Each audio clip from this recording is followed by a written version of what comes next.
आजच सबस्क्राईब करा आणि आपल्या आवडत्या मालिकांचा आनंद लुटा। दादा सूर्य, अरे हळू, एवढी गडबड कशाला करतोयस? तू आराम कर बरं। तेव्हा आता पुढचे काही दिवस फक्त आराम करायचा, जरा बी हालचाल करायची नाही।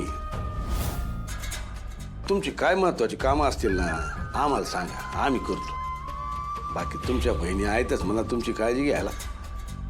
दादा आमचं नाही तर निदान डॅडींचं तरी आहे। आज तू बरा झालास ना, ते फक्त डॅडीन म्हण। त्यांनी मदत केली म्हणून तुझं ऑपरेशन होऊ शकलं। आता येळ काय आमचं कौतुक करायची आहे का? आणि जावई बापूंसाठी 20 लाख काही जास्त आहेत का आम्हाला?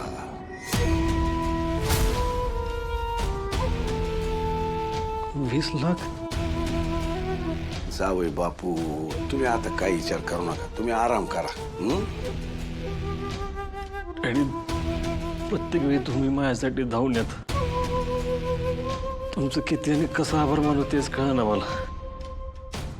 उगाच नाही मी तुम्हाला देव मानत ना। जावई बापू काय बोलताय तुम्ही? अहो जे कमवायचं ते लेकरांसाठी खर्च नाही करायचं, कोणासाठी करायचं? आता तुम्ही काय परके आहे का आम्हाला? अहो तुमच्यासाठी 20 लाखच काय, जे आहे ते सगळे विकून टाकलं असतं आम्ही। अहो जावई बापू तुमचा श्वास थांबला होता ना तेव्हा काळजाचा टोका चुकला होता आमच्या। आता एकच सांगतो, इथून पुढं स्वतःची काय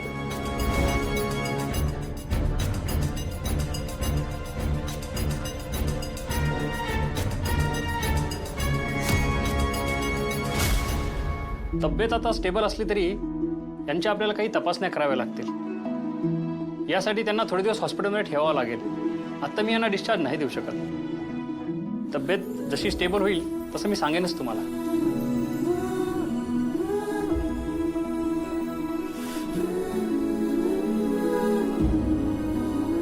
दादा तू आता अजिबात काळजी करू नको।